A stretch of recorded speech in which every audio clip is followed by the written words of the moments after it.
My children, Liam, Sarah, and Noah, left me feeling utterly alone, neglecting my calls and visits despite my lifetime of sacrifice. As they faced similar neglect from their own children, I rediscovered my passions like painting and writing, finding profound peace and rebuilding my own life. Ever experienced a journey of self-discovery? Share your thoughts in the comments below and subscribe for more compelling stories. The silence in my home had become a physical entity, heavy and suffocating, clinging to the furniture, echoing in the vast, empty rooms. It wasn't the peaceful quiet of solitude, it was the deafening quiet of abandonment. For decades, this house had buzzed with laughter, arguments, the joyful chaos of children growing into adults. There was Liam, my eldest, with his quiet intensity and academic brilliance always lost in books. Then came Sarah, my spirited, artistic middle child, painting rainbows on every surface and dreaming of distant lands. And finally, sweet, gentle Noah, the baby of the family, with his endless questions and comforting hugs. My life revolved around them, a planet orbiting 3 vibrant suns. Every decision, every sacrifice, every late night was made with their well-being in mind. I drove carpools, baked countless cookies, mended scraped knees, and listened to endless teenage dramas. My career, my hobbies, my personal aspirations, they all took a backseat willingly to the grand project of motherhood. I was their bedrock, their soft place to land, their unwavering support system. And I loved every exhausting moment of it. But then they grew up. They went to college, found careers, built their own lives. Liam became a successful corporate lawyer, always jet-setting, his schedule impenetrable. Sarah, a celebrated graphic designer, lived in a loft downtown, her world of galleries and bohemian friends a million miles from my suburban quiet. Noah, a brilliant software engineer, moved across the country, building a life in Silicon Valley with his wife, Clara, and their growing family. Each departure was a small tremor, shaking the foundations of my daily routine, but I always told myself it was natural, the way of the world. It's what you raised them for, Evelyn, my late husband, Arthur, used to say, his voice a comforting rumble in the quiet evenings before he passed. To spread their wings. I believed him, I truly did. Now, though, years after Arthur's passing, the wings had spread so wide they had flown right out of my orbit entirely. The phone calls became shorter, less frequent. Holidays were rushed, often a quick stopover between other, more important commitments. My birthday wishes arrived via text message, often days late. A simple, "How are you, Mom?" felt like a monumental effort on their part. The vibrant suns that once revolved around me now barely cast a shadow. I'd try to call Liam, only to hear his assistant's clipped voice. "Mr. Hayes is in a meeting. Can I take a message?" Sarah would pick up, but her responses were always distracted, punctuated by keyboard clicks or the faint murmur of someone else's conversation. "Oh, Mom, I'm just about to jump on a video call. Can I call you back?" She rarely did. And Noah, sweet Noah, he'd promised to visit, to bring the grandkids, but inevitably something would come up, a last-minute work trip, a child's fever, an unexpected social engagement. "I'm so sorry, Mom," he'd sigh, his voice tinged with what sounded like genuine regret, but the result was always the same: no visit. The irony was not lost on me.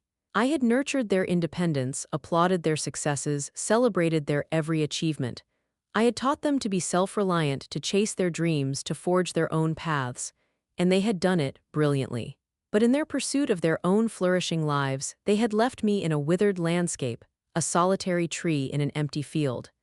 The silence grew heavier each day, pressing down on my chest until it felt difficult to breathe. The house, once a haven, became a monument to my loneliness. I walked through the rooms, tracing the ghosts of their childhoods.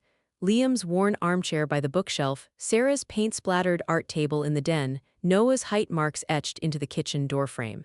Each memory, once a source of warmth, now carried a bitter ache. It wasn't just the lack of their physical presence. It was the absence of their genuine interest, their emotional connection. I craved a real conversation, a shared laugh, a moment where I felt truly seen, truly valued, not just as a relic of their past, but as a living, breathing woman with thoughts and feelings. But the well had run dry and the silence only deepened. The betrayal wasn't a single, explosive event. It was a slow, insidious erosion, like water wearing down stone, imperceptible day by day until you look up and realize the landscape has irrevocably changed. It began subtly, years ago, when their visits became shorter, their calls less frequent. I chalked it up to their busy lives, to the natural progression of families. They're just so busy, I'd tell myself and anyone who asked, trying to rationalize the growing emptiness in my heart. Building their careers, raising their own families, it's a lot. But deep down, a quiet, nagging voice whispered a different truth. It wasn't about busyness, it was about priority. I simply wasn't one of them. I remember a particularly stark moment, years before Arthur passed, that foreshadowed this desolation. It was Liam's 30th birthday. I had spent weeks planning a surprise party, inviting all his old friends and colleagues. I'd carefully chosen caterers, decorated the house with balloons in his favorite shade of blue, and even commissioned a custom cake with a small, edible gavel on top, a nod to his burgeoning legal career. He'd arrived, his face a mask of polite surprise but no real warmth. "Mom, you didn't have to go to all this trouble," he'd said, his tone flat, as if I had imposed an obligation on him. Throughout the evening, he spent more time on his phone, answering emails, than he did engaging with the people who had gathered to celebrate him. I saw the disappointment in his friends' eyes, the quiet sighs of his family. His sister Sarah had tried to playfully snatch his phone. "Liam, put it away, it's your party." But he just chuckled dismissively, tapping away. And in that moment, as he retreated into his digital world, I saw a stranger, a man who had somehow lost the spark of genuine connection, even with those who loved him most. "Are you happy, Liam?" I'd asked him quietly as the last guest departed, standing amidst the deflating balloons. He just shrugged, a fleeting, almost imperceptible movement of his shoulders. "Happy enough, Mom, busy. That's what matters now." The words chilled me to the bone. Sarah's betrayal felt different, more like a dismissal of my very essence. She was always the free spirit, the one who chafed at convention. But as she found success in her art, her bohemian ideals seemed to morph into a subtle disdain for anything conventional, especially anything that represented the suburban life I had given her. Our weekly calls, once vibrant exchanges about her latest projects and my garden, dwindled. I remember calling her one afternoon, excited to tell her about a new watercolor class I'd enrolled in at the local community center. I was particularly proud of a small landscape I'd painted, a scene from our old family vacations. "Oh, Mom," she'd sighed, a familiar weariness in her voice, as if my small joy was a tiresome burden. "That's nice. But honestly, my work is so intense right now, I just can't even fathom painting for fun." Her tone implied that anything less than cutting-edge, gallery-worthy art was a waste of time, a frivolous pursuit for those without true talent or ambition. My small joy felt trivialized, dismissed, as if my art was a childish doodle compared to her masterpieces. It wasn't just that she was busy, it was that she no longer saw value in my pursuits, my simple pleasures, my way of life. It was as if my world was too small, too ordinary for her elevated existence, too mundane for her to truly engage with. "I just wanted to share," I'd said, my voice barely a whisper, the watercolor resting heavy in my lap. "Of course, Mom, I appreciate it," she'd replied, but the disconnect was palpable. It felt like she was slowly, delicately, cutting me out of her life, not with anger, but with an almost gentle, artistic detachment, like carefully cropping an unwanted detail from a photograph. Noah, my sweet boy, broke my heart in a different way. His betrayal was not malicious, but a product of profound preoccupation. He was so consumed by his demanding tech career, by his wife, Clara's, equally demanding ambitions, and by their two young children, Amelia and David, that there simply seemed to be no room left for me. I'd call and he'd answer, his voice always harried, background noise of crying children or incessant ringing phones filling the receiver. "Mom, can I call you right back? We're just dealing with a meltdown here, or I'm just heading into a meeting. Can you make it quick?" The grandkids, my beloved Amelia and David, became distant voices on video calls, coached by Clara to say, "Hi, Grandma," before being whisked away, their tiny faces disappearing before I could even register their smiles. I understood the challenges of young children and demanding jobs, but it felt like I was being strategically sidelined. I offered to visit, to help, to babysit, to simply be there. "Oh, Mom, you're so sweet, but we've got a system," Clara would say, her voice polite but firm, impenetrable. "It's really all under control. We use a fantastic daycare." I longed to hold my grandchildren, to bake them cookies, to read them stories, to pass on family traditions, to share the wisdom of my years. But I was relegated to the periphery, an occasional voice on a screen, a forgotten figure in their bustling lives, a faint echo of a past they were too busy to remember. My purpose, my identity as a grandmother felt obsolete, erased by their modern, efficient lives. The betrayal then was not an act of malice but an act of omission. They simply stopped including me, they stopped reaching out. They stopped seeing me as a vital, integral part of their lives and began to view me as a peripheral figure, a pleasant but ultimately unnecessary detail in their busy, self-contained worlds. And in that slow, quiet retreat, they left me utterly, painfully alone, a hollow echo in a once vibrant home. The seeds of their own future desolation, though unknown to them, had been sown in this profound, echoing silence. The phone call from Noah came unexpectedly, late on a Tuesday night. It was ringing for a long time, the insistent buzz startling me from a restless sleep. My heart, a weary drum, picked up its pace, a flicker of that old maternal instinct igniting within me. A child in distress. Had something happened to Amelia or David? Or was it Clara? I fumbled for the receiver, my hand trembling slightly. Noah, I asked, my voice thin and reedy, coated with the lingering haze of sleep and a lifetime of unanswered calls. Mom, his voice was hoarse, strained, a raw edge to it I hadn't heard in years. It sounded like the cry of a wounded animal stripped of its usual composure. It's Clara. She's leaving me. The words hung in the air, heavy and disorienting like a sudden shift in the earth. Clara, leaving Noah. My mind scrambled, trying to piece together this sudden, unexpected crack in his meticulously built life. My Noah, the one who had always seemed so stable, so settled, so perfectly put together. Leaving you, I repeated, my voice barely a whisper, trying to make sense of the sudden upheaval. Why? What happened? The questions felt rhetorical. I knew the answer, or at least a significant part of it, even before he spoke. He began to explain, his voice breaking at intervals, punctuated by ragged breaths that sounded suspiciously like suppressed sobs. It was a torrent of raw emotion, so unlike his usual composed, tech bro demeanor. She says I'm never present, that I'm too consumed with work, that I prioritize everything else over her and the kids. She says she feels like a single mother even when I'm home, that I'm emotionally unavailable, that I'm just a provider, a ghost in our own home. A bitter, ironic laugh caught in my throat, a dry, rasping sound that only I could hear. Emotionally unavailable, too consumed with work, prioritizing everything else, a ghost in his own home. The words were a cruel, undeniable echo of my own silent accusations against him, against all my children. It was a mirror reflecting back the very neglect they had shown me, the exact absence I had endured. I thought of the countless times I'd called him, only to be met with his hurried, distracted voice, his promises of "I'll call you right back" that rarely materialized, lost in the abyss of his perpetual busyness.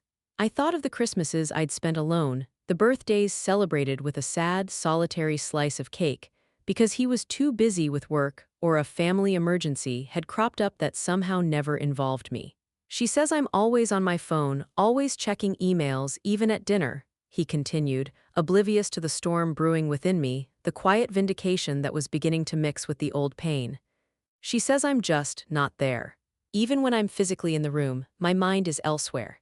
The anger long suppressed began to simmer, a slow, hot burn, a ghost in his own home. And what was I, Noah, in your home? A distant memory, a voice on a never-returned call.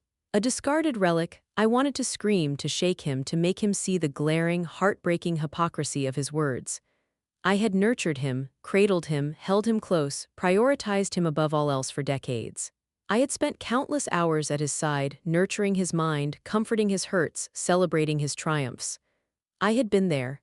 And when my nest became empty, when I needed him, when I longed for just a fraction of the presence I had given him, he was nowhere to be found. He was always on a call, always in a meeting, always too busy. Instead, I took a deep, shuddering breath, consciously reining in the rising tide of emotion. Noah, I said, my voice deliberately calm, almost detached, as if discussing a distant academic problem. I'm sorry to hear that, it sounds difficult. I couldn't bring myself to offer the effusive comfort he might have expected, the immediate "oh, darling, come home" that a mother is supposed to give. The empathy I felt was tangled with a deep, stinging resentment, a quiet satisfaction that he was finally tasting the bitter medicine he had served for so long. "It is, Mom," he whispered. "I don't know what to do. Amelia and David, they're confused. They don't understand why Mommy isn't here. My grandchildren, Amelia and David." Their names, coming from his mouth, suddenly brought a sharp, unexpected pang of pain, cutting through the complex emotions. They were innocent in this, innocent of their parents' failings. I loved them fiercely, even from afar, through the blurry pixels of video calls and the occasional hurried holiday visit. But even their suffering felt like a stark, karmic mirroring. They were experiencing a version of the emotional distance I had endured from their father. They were learning, at too young an age, what it felt like to have a parent physically present but emotionally absent. He continued to pour out his heart, a torrent of self-pity and confusion, oblivious to my inner turmoil. I thought I was doing everything right, working hard, providing for them. I don't understand why she's doing this. It's so unfair, I gave them everything. And then I found my voice, laced with a quiet, undeniable steel, a voice that had been silenced for too long. Noah, I interrupted gently but firmly, each word carefully placed, like stepping stones across a treacherous stream. Do you remember all those times you promised to visit, the holidays you missed? The birthdays you sent a text for? Do you remember when I needed you, when I was alone after your father passed and you were always too busy? A stunned silence stretched between us, thick and heavy, punctuated only by the distant hum of my refrigerator. He was unprepared for the sudden shift, the quiet accusation, the direct challenge to his narrative of blameless victimhood. "Mom, that's different," he stammered, his voice regaining some of its usual defensiveness, a flicker of the old Noah, dismissive and self-assured. I had so much going on. It's not the same, you were fine. Isn't it? I asked, my voice rising slightly, the pain finally breaking through the carefully constructed calm, a thin veneer over a lifetime of hurts. You were too busy to call your mother, too busy to visit, too busy to be present in my life. Now your wife says you're too busy to be present in hers, and your children are feeling the absence, the distance, the emptiness. Tell me, Noah, how is that different? Tell me how your busyness was any different from yours or Sarah's or Liam's when it came to me. The silence on the line was deafening, crushing. He had no answer. He had run out of excuses, out of justifications. The call that had begun with his despair had now become a stark, undeniable reflection of his own actions, his own neglect, a karmic boomerang launched years ago, now returning with devastating accuracy. And in that moment, for the first time in years, I felt a strange, unsettling sense of vindication, mixed with a profound sadness for the cycle of loneliness he was now experiencing. The empty nest he had helped create for me had, it seemed, begun to build itself around him, brick by painful brick. His crisis, initially a solitary earthquake, sent tremors through the seemingly solid foundations of my other children's lives. It was as if the universe, in its intricate and often cruel design, had decided it was time for them to reap what they had sown. Sarah, my artistic free spirit, was the next to call. Her voice, usually brimming with creative energy or the latest social cause, was now tinged with a weariness I hadn't heard before, a brittle edge beneath her usual vibrant tone. "Mom," she started, her usual bravado absent, replaced by a raw vulnerability, I just needed to talk. Things with Lily, they're not great. She's talking about going to college somewhere I'll never visit." Lily was Sarah's only child, a bright, fiercely independent teenager who had always been a source of both pride and frustration for her mother. Sarah had poured all her fierce intensity into Lily's artistic development, pushing her to excel, to stand out, often praising her talents publicly while privately critiquing her every stroke. But in her relentless pursuit of Lily's artistic perfection, she had often overlooked Lily's deeper emotional needs, dismissing her quiet anxieties as moodiness and her personal friendships as distractions from her true calling. "What's happened with Lily?" I asked, a familiar ache beginning in my chest. Even as I felt a grim sense of "I told you so" forming, my grandmotherly heart genuinely worried for my granddaughter, who was now experiencing the same emotional distance from her own mother that I had felt from Sarah. "She's just so distant," Sarah explained, her voice cracking, each word a confession. "She spends all her time locked in her room or with her friends. She barely talks to me. I try to engage her to talk about her art, but she just shrugs or gives me these withering glances. She says I don't understand her, that I never have. And she's talking about schools hundreds of miles away, Mom, not even applying to the local art institute. She just wants to disappear from here."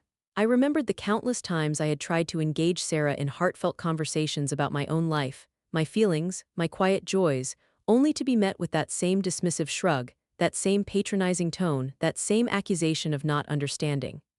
"She's right, Mom," Sarah confessed, a raw honesty I'd rarely heard from her, her voice barely a whisper. I was always so focused on her art, on her future, on making sure she was better than I was. I thought that was what mattered. I thought that was enough. I thought if I just provided the opportunities, the tools, the artistic space, that our bond would just happen. But she pulls away. And now she says she wants to go to college across the country, somewhere I'll never visit. Just like I never visited you, did I? Not really, not properly. The irony was stark, almost suffocating. Sarah, who rarely visited me, who dismissed my quiet life as too mundane, too conventional, was now facing the very same emotional distance, the very same geographical separation from her own child. The empty nest she had so carelessly created for me was now manifesting in her own home, a hollow space filled with the silent resentment of a child who felt unheard, unseen, and utterly unloved for who she was, rather than what she could achieve. "It hurts, Mom," Sarah whispered, her voice barely audible, the facade of the strong, independent artist crumbling. "It hurts so much. I don't know what I did wrong. I thought I was giving her freedom, giving her everything." I paused, choosing my words carefully, wanting to offer solace without absolving her of her own responsibility. "Sometimes, Sarah," I said, my voice soft but firm, "when you pour all your energy into one aspect of a person, into their achievements, into their potential, you forget to nurture the whole person. You forget to see their quiet needs, their fears, their simple desire for connection. And sometimes, when you push away those who love you, even inadvertently, when you prioritize your own pursuits above theirs, you create a space that's hard to fill later. That space becomes a void." She was silent, digesting my words. I could almost hear the gears turning in her mind, connecting the dots between her actions and Lily's reaction, and perhaps, for the first time, seeing her own reflection in my pain, truly understanding the depth of the void she had left in my life. Then came Liam's call, a week later. It was brief, clipped, his usual self-assured, lawyerly tone replaced by a strained formality, a barely concealed tremor. "Mom," he stated, his voice flat, devoid of its usual booming authority, "I'm calling about Daniel." Daniel was Liam's eldest son, a mirror image of Liam himself. Ambitious, driven, and singularly focused on his career, often at the expense of family time. Liam had always pushed Daniel to excel, to follow in his footsteps, prioritizing academic achievement and professional success above all else, seeing every achievement as a personal victory for himself. He was a stern, demanding father, often absent from family dinners due to important meetings, and always quick to critique Daniel's shortcomings while rarely offering praise, believing that praise would lead to complacency. "Daniel's decided to defer law school," Liam announced, a note of barely concealed frustration bordering on disbelief in his voice. "He says he wants to find himself. He's taking a gap year to backpack through Europe. And he's cutting off all contact, Mom. He says he needs space from everything, from our expectations, from me." I remembered the endless excuses Liam had made to avoid family gatherings, the constant need for space from anything that felt like an emotional obligation, from any moment that required vulnerability. He had built a life of relentless ambition, often at the expense of genuine connection, even with his own family. He always had a deadline, a conference call, a case that demanded his undivided attention. Now his son, his meticulously groomed heir, his supposed legacy, was doing the exact same thing to him, withdrawing, creating distance, seeking freedom from the very influence Liam had so carefully cultivated. He said he feels suffocated, Mom," Liam admitted, his voice dropping to a near whisper, a fragile thread of raw emotion finally breaking through his stoic facade. "That he's always lived in my shadow, always tried to meet my expectations. He said he just needs to breathe, to live his own life, to be someone other than Liam's son." The cycle was undeniable, a cruel testament to the law of reciprocity. Liam, who had always prioritized his career above all else, who had kept me at arm's length with the excuse of busyness, was now facing the ultimate rejection from his own son, a son who, by echoing his father's need for distance, was giving Liam a taste of his own isolating medicine.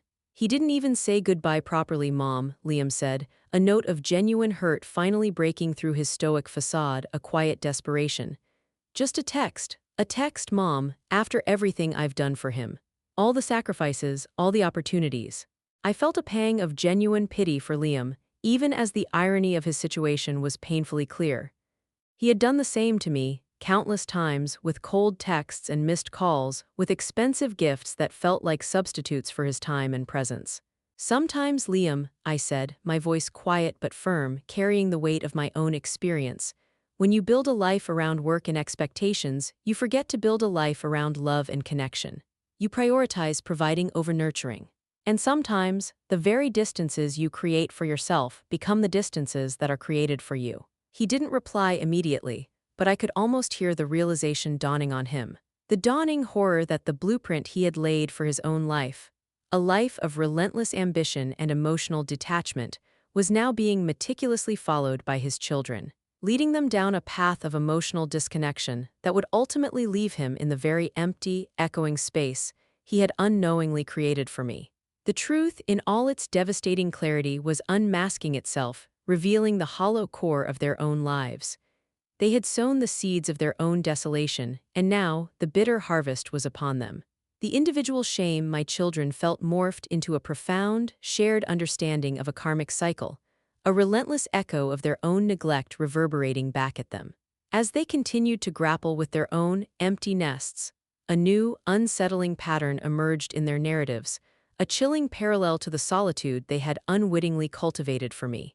It was as if the universe had a meticulous ledger, balancing the scales of emotional reciprocity, ensuring that every act of emotional neglect came with its own painful consequence. Noah, his marriage now fractured and his children distant, began to speak of his coworkers and peers experiencing similar familial disconnects. He was no longer just lamenting his own misfortune. He was seeing a broader pattern, a societal sickness. "It's not just me, Mom," he observed during one of our increasingly frequent and genuinely heartfelt calls that now lasted longer than 5 minutes and weren't punctuated by his phone's insistent buzzing. "So many of my colleagues, successful men, are going through the same thing. Their wives are leaving or their kids are growing up feeling neglected, resentful. We all chased the same dream, the same success, always on, always connected to work, never truly present at home. We boasted about working 80-hour weeks, about closing deals in different time zones. We thought that was what made us good fathers, good husbands, our ability to provide lavishly. And now we're all facing the same consequences. It's like we all got caught in this trap of our own making." His voice held a new resonance, a depth of insight born from his pain and his newfound sessions with a therapist. He was recognizing a collective malaise, a generational flaw that had prioritized achievement and material gain over genuine human attachment. He recounted stories of colleagues whose marriages had crumbled, whose children had spiraled into rebellion or emotional withdrawal, all because the parents' focus had been elsewhere, always on the next deal, the next promotion, the next innovation. He spoke of the profound isolation these successful men now felt, surrounded by material wealth, mansions, luxury cars, designer clothes, but utterly devoid of meaningful relationships, their lives echoing with the emptiness of their own creation. "They're alone, Mom," he whispered, his voice tinged with a tragic understanding, "just like I am. We thought we were building empires, but we were just building walls. Walls around our hearts, around our families. And now we're stuck inside them." The karmic retribution for Noah and his cohort was the profound loneliness that came with their perceived success, a loneliness they had unknowingly inflicted upon their own families and, by extension, upon me. The emptiness in his sprawling, minimalist home now felt like a direct reflection of the emptiness he had nurtured in his relationships. Sarah's realization of this karmic cycle was equally poignant, though filtered through her artistic lens. She recounted conversations with her fellow artists and designers, women who had dedicated their lives to their craft, often at the expense of traditional family structures. "It's strange, Mom," she mused during a visit, one of the few she now made, though they were becoming more regular, a tentative step towards reconciliation. She even brought a small sketchpad, drawing abstract shapes as we talked, a nervous habit. "So many of us in the art world, we sacrificed normal life for our passion. We told ourselves our art was our child, our family, our ultimate expression. We prided ourselves on our independence, our refusal to be tied down. But now, in our 50s and 60s, some of us are starting to realize we're alone. No partners, no children, or children who are as detached from us as we often were from our own parents, pursuing their own art with the same fierce, isolating intensity we did. She spoke of the artistic void, a term some of her friends used to describe the emotional desolation that set in after a lifetime spent in isolation, pursuing their craft above all else. We thought we were creating masterpieces, Mom, Sarah confessed, her voice tight with regret, but we were also creating distance, emotional distance. And now that distance is coming back to haunt us. We're left with our art, yes, it's beautiful, it's celebrated, but often without the human connection that truly makes life rich, that makes the art mean something beyond just ourselves. I see it in Lily, too. She's so independent, so focused on her own path, just like I was. And I realize that's what I taught her. I taught her to be self-sufficient, to chase her dreams no matter the cost, but perhaps I didn't teach her enough about interdependence, about the importance of true connection, about the value of simply being there for someone you love. I taught her to be free, but perhaps I also taught her how to be alone. The karmic retribution for Sarah and her artistic circle was the profound, often regretful realization that their fierce independence had led to a form of solitude, a barren landscape where human warmth struggled to grow, where the echoes of their own neglect reverberated. The distance Lily now sought from her was a direct reflection of the emotional space Sarah had always kept between herself and others, including me. Liam's understanding of the karmic cycle was perhaps the most jarring, coming from a man who had always believed in the absolute righteousness of his ambition, in the unassailable logic of his choices. He saw it manifest in the ruthless corporate world he inhabited, a world he had so confidently conquered. "Mom," he admitted, his voice unusually subdued, almost defeated, during a rare phone call that lasted longer than 5 minutes and wasn't interrupted by a client call, "I'm seeing it everywhere now. My peers, the top executives, the ones who stepped on everyone to get to the top. The ones who worked themselves to the bone, ignoring their families, their health, their consciences. They're successful, yes, by society's standards, but they're also miserable. Their marriages are falling apart, their kids resent them, their health is failing from the stress. They're isolated, paranoid. They trusted no one to get ahead, and now no one trusts them. They have all the power, all the money, and nothing to show for it but an empty house and a bitter heart." He spoke of the constant pressure, the endless competition, the dog-eat-dog mentality that defined their existence. "We built these empires, Mom," Liam said, a note of grim recognition in his voice, "but we destroyed our personal lives in the process. We neglected our families, our health, our souls. We thought we were indispensable, the ultimate providers. And now there's nothing left but the empire. And who is there to share it with? No one. No one truly cares, not really. They only care about what I can do for them, what I can provide. Just like I cared about what they could do for me, or how they reflected on me." The karmic retribution for Liam and his cutthroat colleagues was the realization that their relentless pursuit of power and wealth had left them spiritually and emotionally bankrupt, surrounded by a desert of their own making, a chilling echo of the void they had created in their own families. Daniel's rejection of his father's world, his son's deliberate choice of freedom over inherited success, was a devastating mirror of Liam's own life choices. He had fostered a culture of ruthless individualism, and now he was experiencing its chilling consequences. They were all, in their own ways, confronting the profound emptiness they had sown, the karmic boomerang of neglect returning with devastating accuracy, leaving them with hearts as empty as the nests they had helped to create. As my children grappled with the bitter taste of their own karmic retribution, I, Evelyn, was quietly, painstakingly, tending to the withered garden of my own soul. Their suffering was a stark validation of the pain they had caused me, but it also became an unexpected catalyst for my own healing. I had spent so many years defined by my roles: wife, mother, grandmother, that when those roles were stripped away by absence and neglect, I felt adrift, a ship without a rudder, lost in a vast, empty ocean. But now, amidst their unfolding crises, a quiet strength began to unfurl within me, a gentle determination to rediscover the woman I had been before motherhood consumed me, before the empty nest became my desolate reality. It was time to find Evelyn again, not the Evelyn defined by her children, but the Evelyn defined by herself. My journey began with small, tentative steps, like a child learning to walk again after a long illness. I started by looking through old photographs, not with the bitter ache of what was lost, but with a curious wonder for the person I once was. There was Evelyn in her 20s, vibrant and full of dreams, volunteering at the local library, sketching in her notebook, humming along to classical music as she walked through sun-dappled parks. I remembered her love for literature, her quiet passion for painting, her enjoyment of long, solitary walks in nature, collecting wildflowers. These were the fragments of a self I had buried beneath layers of domesticity, endless giving, and the constant demands of raising 3 active children. It was time to unearth them, carefully, lovingly, like precious archaeological artifacts. I started with the library, not just for books, but for connection, for a sense of community that had been absent from my life for too long. I signed up for a book club, something I would never have done when my life revolved around my children's schedules and demands. The first meeting was awkward, my voice rusty from disuse in genuine, unscripted conversation. I hesitated, searching for words, feeling shy. But gradually, as I shared my thoughts on the novels, offering interpretations and asking questions, I found a new sense of intellectual engagement, a joy in lively discussion that sparked something deep within me. I met other women, mostly retired, who, like me, were navigating this new, often bewildering, chapter of life.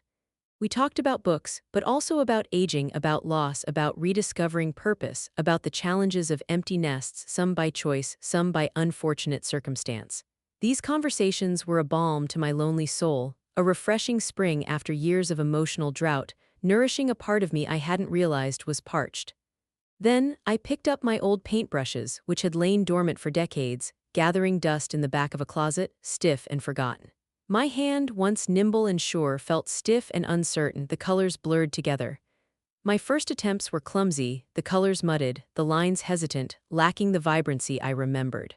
But I persevered, not for perfection, not for gallery-worthy art, but for the sheer joy of creation itself, for the act of putting color to canvas.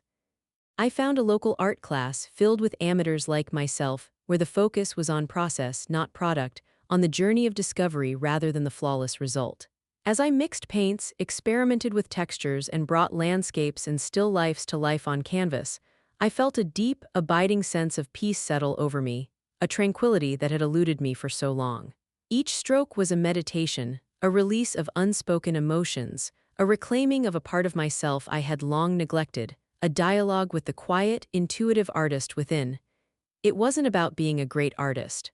It was about being present, about finding beauty in the everyday, about expressing the vibrant inner world I still possessed, a world that was slowly beginning to bloom again. I also rediscovered my love for writing.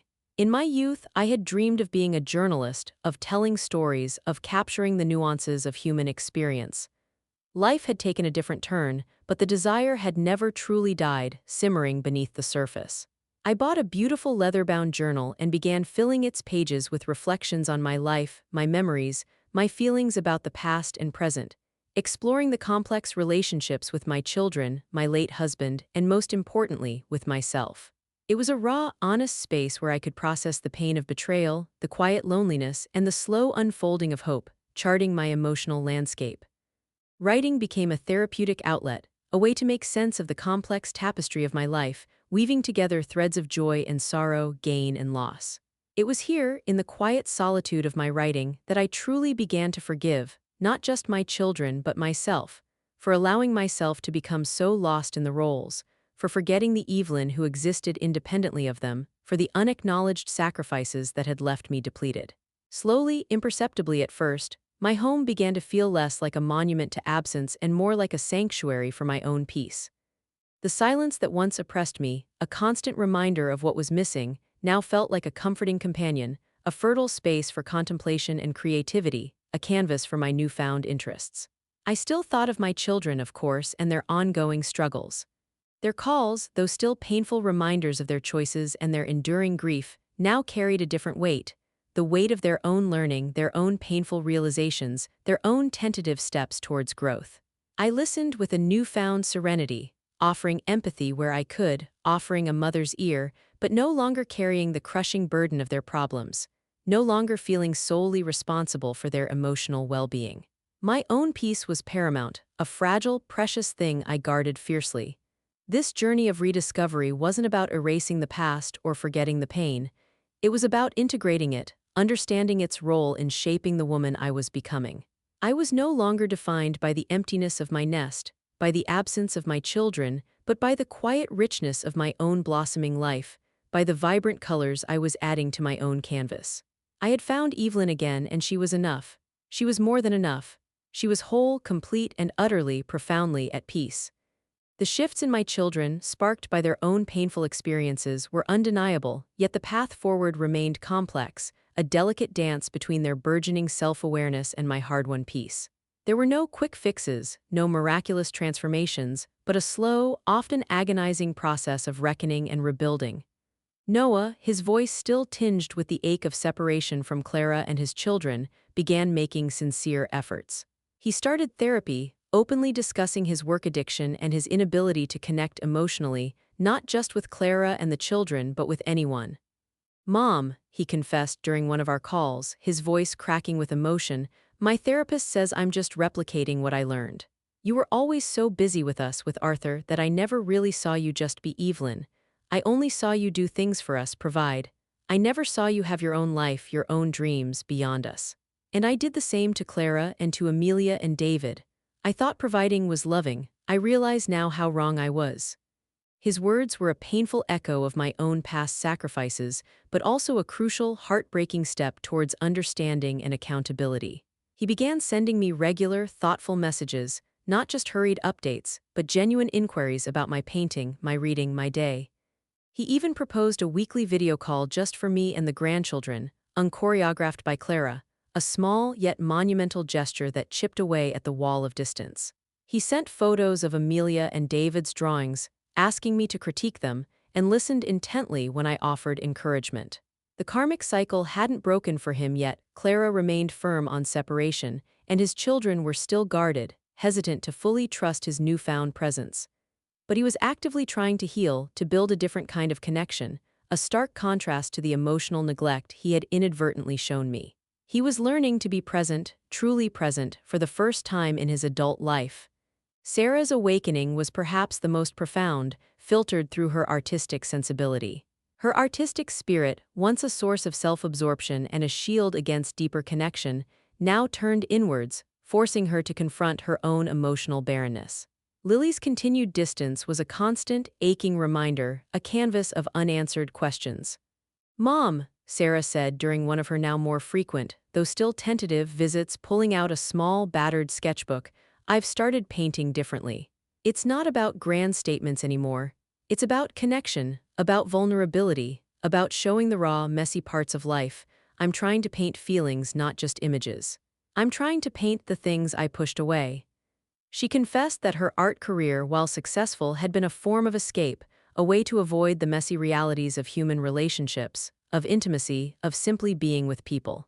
She spoke of her conversations with Lily, finally listening, truly listening, to her daughter's pain and resentment, acknowledging Lily's fierce independence not as a challenge, but as a valid expression of self. Sarah was attempting to bridge the chasm she had unwittingly created, not with grand gestures or expensive gifts, but with quiet, consistent presence, with shared silences, with moments of genuine listening. She even brought her easel over one afternoon, suggesting we paint together in my garden, a quiet, shared activity that spoke volumes. It was a small act, but a monumental one, a tangible effort to connect over a shared, simple joy, something we hadn't done in decades. The karmic lesson for Sarah was slow, but the realization of her emotional neglect of Lily, mirroring her own neglect of me, was leading her towards a more authentic, less performative existence. She was learning that true art, like true life, was about genuine connection, about shared experiences, not just self-expression in isolation.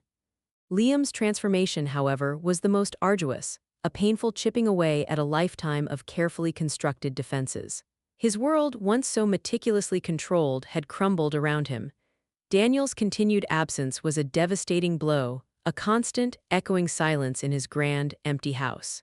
Liam, the stoic lawyer, was now attending grief counseling, grappling not just with the loss of his son's presence, but with the profound, shattering loss of his son's respect and affection. "Mom," he said, his voice stripped of its usual bravado during a painfully honest phone call, the kind he would never have made a year ago, "I never knew what loneliness felt like until now. I always thought work, success, status, that was enough. That was everything. But it's not. It's just empty, utterly, profoundly empty." He confessed to a pervasive sense of regret, a chilling realization that he had sacrificed his most precious relationships at the altar of ambition, believing that financial provision was the ultimate form of love. He spoke of the desperate attempts to reach Daniel, the unanswered calls, the unreturned texts, a mirror of my own fruitless efforts to connect with him in the past. His karmic retribution was the profound isolation he now felt, surrounded by the fruits of his labor, but devoid of the human warmth that truly mattered, a chilling silence that echoed in his vast, impersonal home. He was learning, the hard way, that the walls he had built around his emotions to succeed were now trapping him in a prison of his own making, a gilded cage of his own design. He even asked me for advice on how to reach Daniel, something he hadn't done since he was a bewildered teenager, a testament to his desperation and dawning humility. He was learning to be vulnerable, a terrifying but necessary step towards healing. For me, Evelyn, the lingering echoes of their suffering were a constant reminder of the pain they had caused. But my own journey of rediscovery had created a powerful new sense of self, a quiet strength that allowed me to engage with them without being consumed by their chaos or their newfound emotional demands. I offered comfort, yes, and listened intently to their confessions and struggles, validated their pain. But I no longer carried their burdens as my own. I was still their mother, but I was also Evelyn, a woman with her own rich inner life, her own passions, her own hard-won peace. My nest might still be empty in the traditional sense, but my heart was full, not with the bittersweet memories of what was, but with the vibrant reality of what could be. Their karmic retribution was their burden to bear, their lesson to learn, a painful but necessary journey they now embarked upon. My path forward was clear: to continue cultivating my own garden, nurturing my newfound peace, allowing empathy to guide me, but always prioritizing the blossoming serenity I had finally found.